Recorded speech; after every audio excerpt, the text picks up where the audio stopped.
Hello everyone and welcome back to my YouTube channel. So guys, in this video I'll help you how to delete Instagram chat from both sides at once.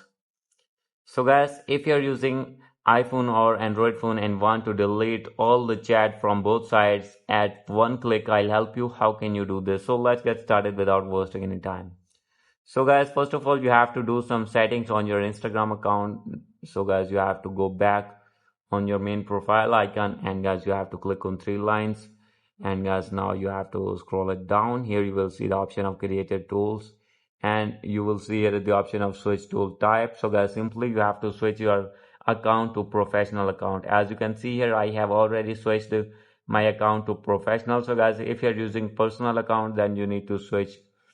And guys, after this you need to go back, and guys you have to open your messenger here.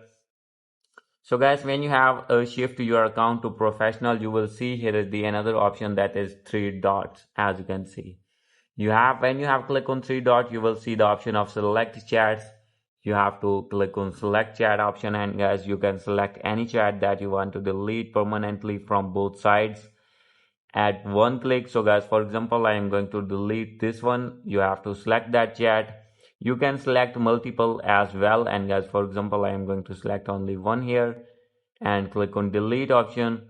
And guys, you will see here the option of delete. Click on it, and guys now you can see that chat has been deleted permanently. So guys, this is the way to delete all the chat from both sides. Hope you like this video. If you like this video, please do subscribe my channel. Thank you.